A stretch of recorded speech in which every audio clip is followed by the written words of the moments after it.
A medida que Venezuela se prepara para las elecciones presidenciales del 28 de julio, venezolanos alrededor del mundo reportan dificultades para registrarse y votar, en un contexto de represión constante y maniobras de la dictadura para evitar un proceso democrático. Manifestaciones desde Buenos Aires hasta huelgas de hambre en Madrid evidencian la creciente frustración entre los ciudadanos venezolanos en el exterior, quienes acusan a los consulados de obstaculizar su registro electoral. Con aproximadamente 5.2 millones de venezolanos, predominantemente opositores al régimen actual, habilitados para votar en el extranjero, la falta de criterios uniformes y la escasa información oficial se traducen en confusión y descontento. Jesús Delgado, de la organización Transparencia Electoral, denuncia estas barreras como sistemáticas, sugiriendo una posible falta de directrices claras del Consejo Nacional Electoral hacia los consulados. El régimen de Maduro atribuye los retrasos en el proceso de registro a las sanciones internacionales, parte del discurso de la dictadura para ocultar sus intenciones de mantener en el poder al chavismo. La comunidad internacional y organizaciones de derechos humanos expresaron su preocupación por los impedimentos que enfrentan los venezolanos para ejercer su derecho al voto. Este escenario se desarrolla sobre el telón de fondo de una crisis sin precedentes generada por el chavismo, que ha empujado a casi 8 millones de venezolanos a migrar desde el 2014, según la ONU, en busca de mejores condiciones de vida. A pesar de las adversidades, la diáspora venezolana muestra una fuerte voluntad de participar en el proceso democrático. La comunidad del país sudamericano en el exterior demanda mayor transparencia y claridad en el proceso electoral, mientras intensifica la presión sobre los consulados y las autoridades venezolanas para asegurar un proceso justo y transparente. Sin embargo, el régimen de Maduro no da señales de permitir unas elecciones reales. El 31 de marzo del 2024, las Fuerzas Armadas de Israel anunciaron la eliminación de un alto mando del grupo terrorista Hezbollah, identificado como Ismail al-Sin, en un ataque con dron en Junín, al sur del Líbano. Al-Sin, miembro destacado de Radwan, la fuerza de élite anticarro de Hezbollah, fue descrito como una figura clave en el manejo de proyectiles anticarro y presuntamente estaba involucrado en la planificación de incursiones en territorio israelí. El ataque se produce en un contexto de tensión creciente en la región, marcado por acciones recíprocas entre Israel y Hezbollah. Un militar israelí resultó herido en Kiryat Shimona por un proyectil lanzado desde Líbano, atribuido a Hezbollah, grupo terrorista que también ha reivindicado ataques adicionales en zonas fronterizas. Como represalia, Israel ejecutó bombardeos en objetivos de Hezbollah en distintas localidades como Hiam y Rab al-Talazin, además de utilizar artillería en Jula. Los enfrentamientos han escalado, afectando a varios puntos de interés en el sur del Líbano. Desde el 7 de octubre, las confrontaciones han resultado en la muerte de aproximadamente 265 miembros de Hezbollah, principalmente en territorio libanés, pero también en Siria. Hezbollah es uno de los grupos beligerantes financiados por Irán que desestabilizan y amenazan la seguridad en Medio Oriente. Un informe periodístico de Noticias Caracol ha puesto al descubierto una serie de acciones preocupantes perpetradas por el régimen de Nicolás Maduro, que van más allá de las fronteras de Venezuela. Bajo el pretexto de desarticular una supuesta conspiración contra el dictador Maduro, se ha desencadenado una persecución implacable que involucra a ciudadanos tanto en Colombia como en Chile. Lo más alarmante es la aparente colaboración entre las fuerzas de inteligencia de Maduro y grupos delictivos como el Ejército de Liberación Nacional y el Tren de Aragua. El teniente coronel Alexander Grant, conocido como Mano Negra, ha sido señalado como el arquitecto principal de estas maniobras clandestinas que incluyen torturas y violaciones de los derechos humanos. Entre los perseguidos se encuentran Ángelo Heredia, capturado por el ELN cerca de Cúcuta y entregado a la inteligencia militar venezolana, y Ronald Ojeda, secuestrado y asesinado en Santiago de Chile por miembros del Tren de Aragua, supuestamente operando en nombre de la inteligencia venezolana.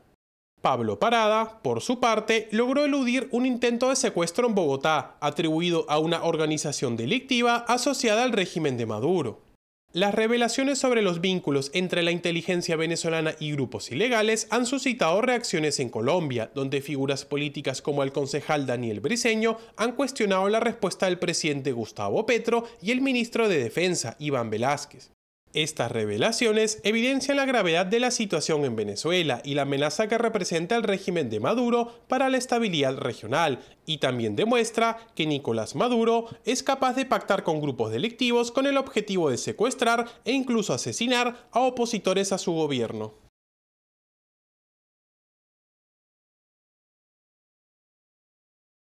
Un alto funcionario del Departamento de Defensa de Estados Unidos experimentó síntomas similares a los del llamado síndrome de La Habana durante la cumbre de la OTAN en Vilna, Lituania, el año pasado. Así lo confirmó el Pentágono. Este caso se suma a una serie de incidentes de salud inexplicados que han afectado a personal del gobierno estadounidense desde el 2016, comenzando con informes de presión inexplicable en la cabeza, dolor de cabeza, mareos o vómitos entre los trabajadores de la Embajada de Estados Unidos en La Habana, Cuba. Recientemente, un informe del noticiero 60 Minutos de CBS News sugirió que Rusia podría estar detrás de estos sucesos, pese a que la comunidad de inteligencia de Estados Unidos, en su evaluación de amenazas del 2024, encontró poco probable que un adversario extranjero sea responsable de los misteriosos males. El Sistema de Atención Médica del Pentágono ha establecido un registro para que empleados o dependientes informen sobre tales incidentes. Sin embargo, un estudio de 5 años realizado por los Institutos Nacionales de Salud no encontró lesiones cerebrales ni degeneración entre diplomáticos de Estados Unidos y otros empleados gubernamentales que presentaron síntomas del síndrome de La Habana, según informó el Associated Press.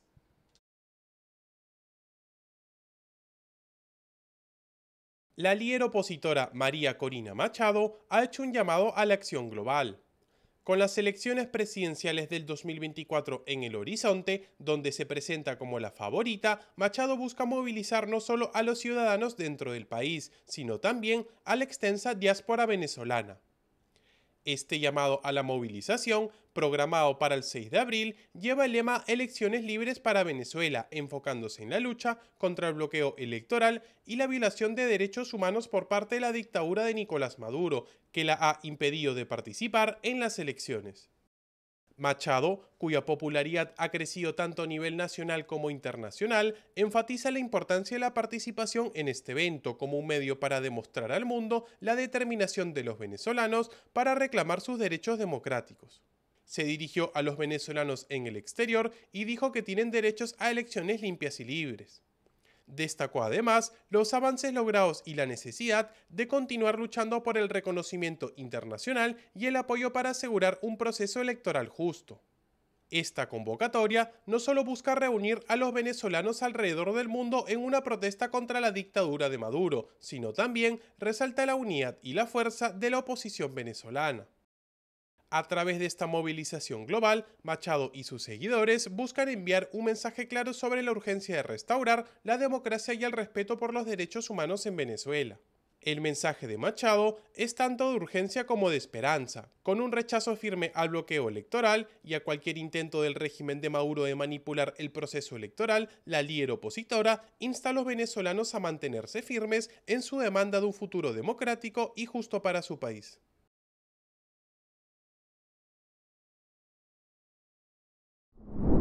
Café Sombra de Pino, un café diferente que crece a la sombra de pinos en Villarrica. Ya lo saben, Café Sombra de Pino, un café premium al alcance de todos.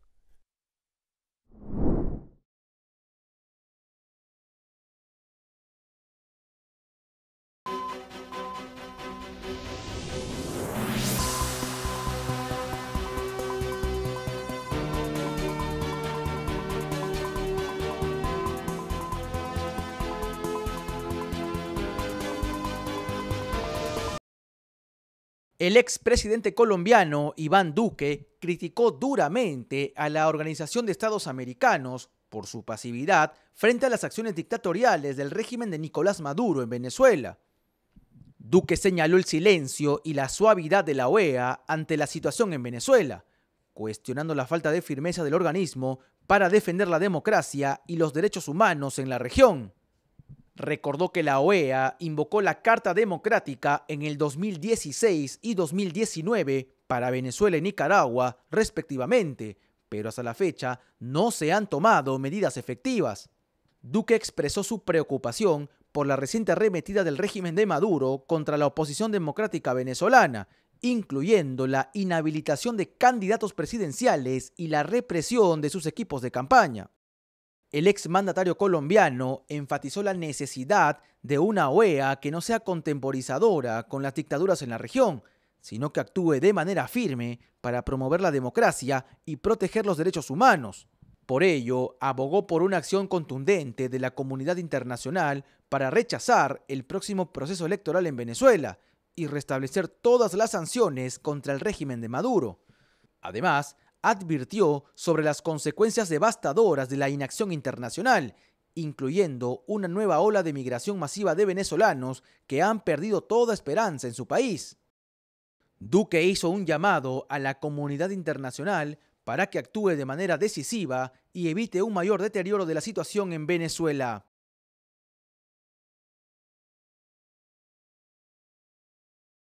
México suspendió lazos diplomáticos con Ecuador luego de que la policía irrumpiera en la embajada mexicana en Quito para detener al ex vicepresidente correísta Jorge Glass, quien buscó asilo político del gobierno mexicano y se encontraba en su embajada. En una práctica común del gobierno de Andrés Manuel López Obrador, le ofrecieron asilo a Glass pese a que fue condenado por el caso Odebrecht y el caso Sobornos y tenía una orden de captura en su contra.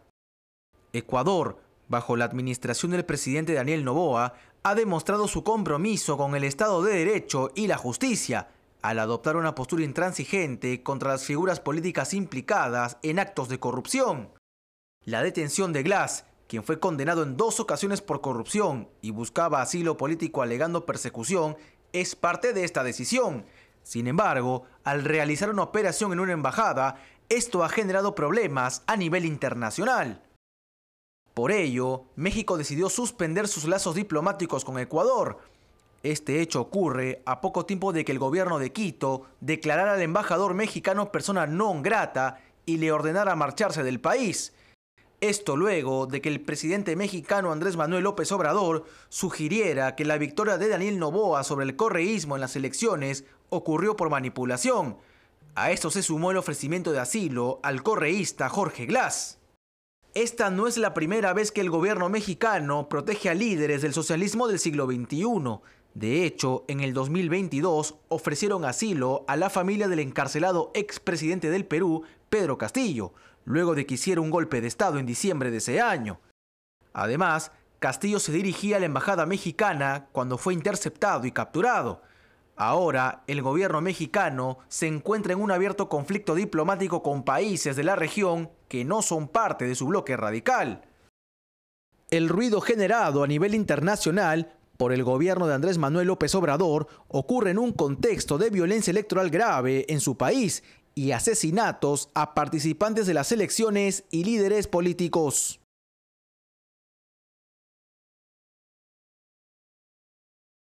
En un evento sin precedentes realizado en Palm Beach, Florida, en la residencia del inversionista multimillonario John Paulson, el equipo de campaña del expresidente y aspirante a la candidatura republicana para las elecciones del 2024, Donald Trump, anunció una recaudación récord de $50.5 millones. Esta cifra establece un nuevo estándar en la recaudación de fondos en un solo evento, superando casi al doble los $26 millones recaudados recientemente por el equipo de campaña del presidente Joe Biden en un evento que contó con la presencia de los expresidentes Bill Clinton y Barack Obama en Nueva York.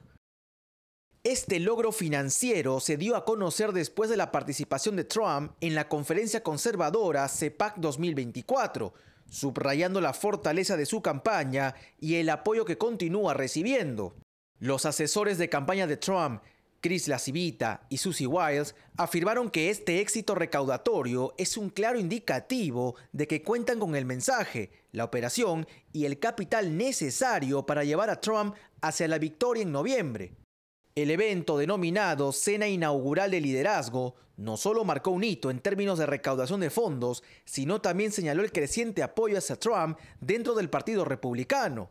Inicialmente, enfrentando retos para atraer a grandes donantes, la situación de Trump ha cambiado significativamente, consolidándose como el candidato preferido dentro de su partido conforme avanza la carrera electoral. El impacto de esta recaudación se espera que se refleje en los próximos informes a la Comisión de Elecciones Federales, proporcionando un detallado desglose de las contribuciones.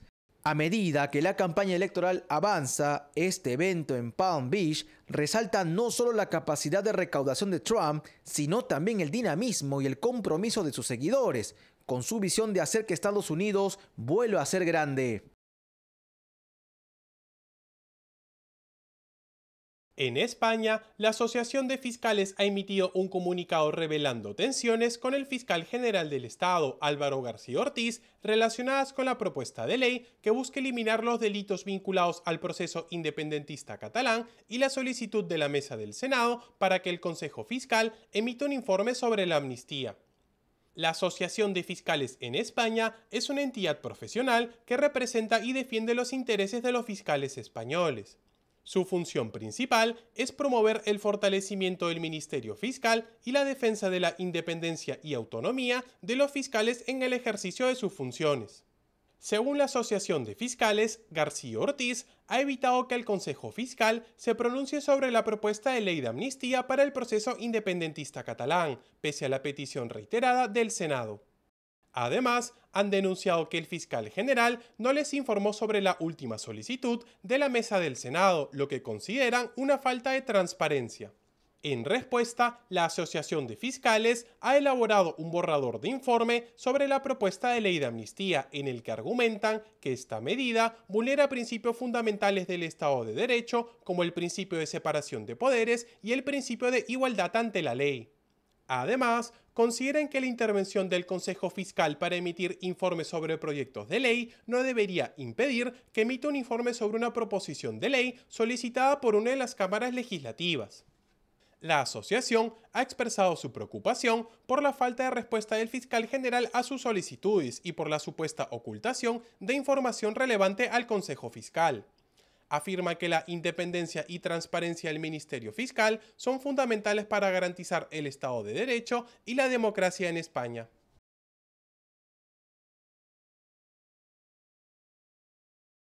En Venezuela, el exministro de Petróleo Tarek El Aissami, alto cargo dentro del régimen de Nicolás Maduro, ha sido detenido en el marco de una investigación por corrupción en el sector energético, según informó el fiscal general del chavismo, Tarek William Saab. La trayectoria de El Aissami ha estado marcada por la controversia desde su nominación como ministro en abril de 2020. En Estados Unidos lo acusaban de narcotráfico y de ser nexo con grupos terroristas como Hamas y Hezbollah. Tras su renuncia en marzo de 2023, El Aissami desapareció de la escena política, generando incertidumbre sobre su paradero. Su detención ahora parece ser un movimiento calculado por Nicolás Maduro, quien busca mejorar su imagen de cara a las próximas elecciones presidenciales ante un descontento generalizado de la población que clama por un cambio político urgente. La detención de El Aissami también revela las divisiones internas dentro del chavismo. Sus conflictos con la vicepresidenta Delcy Rodríguez y su hermano Jorge evidencian la lucha de poder dentro del régimen, donde algunos creen que El Aissami aspiraba a reemplazar a Maduro como líder del país.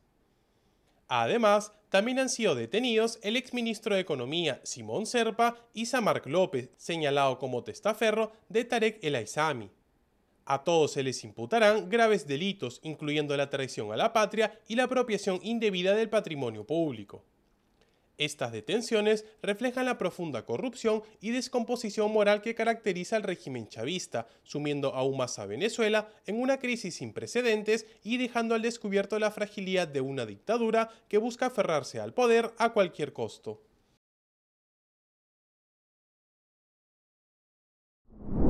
Café Sombra de Pino, un café diferente que crece a la sombra de pinos en Villarrica. Ya lo saben, Café Sombra de Pino, un café premium al alcance de todos.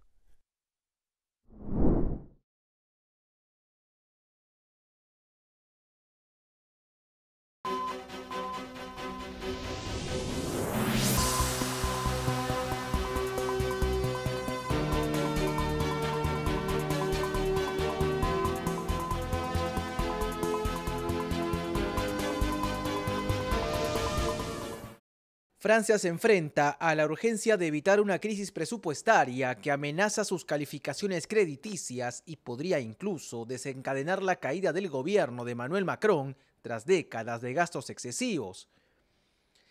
Esta situación se agrava por la consideración de recortes en servicios públicos populares, coincidiendo con la campaña para las elecciones al Parlamento Europeo y la preparación para los Juegos Olímpicos en París, lo que podría provocar protestas callejeras.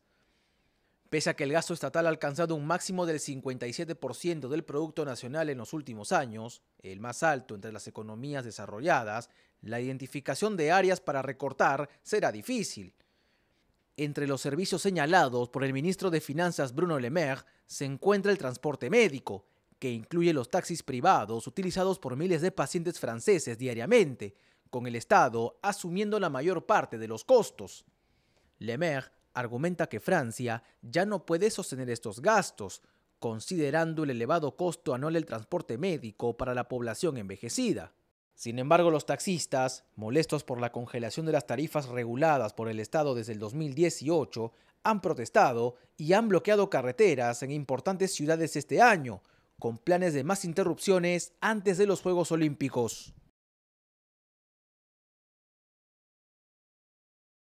La justicia argentina ha dado un paso significativo en la investigación por presunta corrupción relacionada con el escándalo de los seguros, ordenando el congelamiento general de bienes del expresidente Alberto Fernández y otros 32 individuos vinculados al caso. Este movimiento incluye el levantamiento del secreto fiscal y bancario de Fernández, así como de otros exfuncionarios de la aseguradora Nación Seguros durante su presidencia entre el 2019 y 2023. La pesquisa se centra en determinar si Fernández incurrió en irregularidades administrativas en la contratación de pólizas de seguro del Estado durante su mandato, utilizando intermediarios que presuntamente recibieron comisiones excesivas.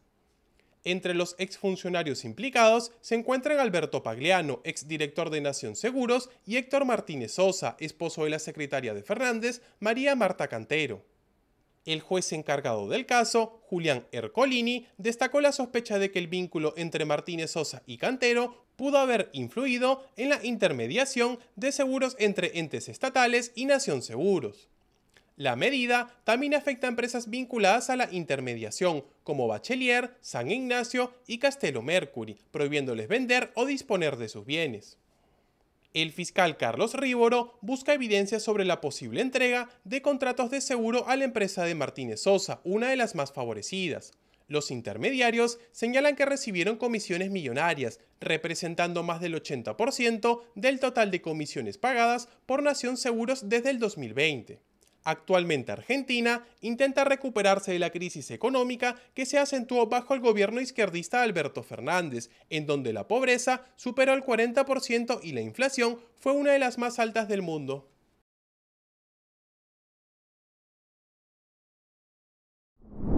Café Sombra de Pino, un café diferente que crece a la sombra de pinos en Villarrica. Ya lo saben, Café Sombra de Pino, un café premium al alcance de todos.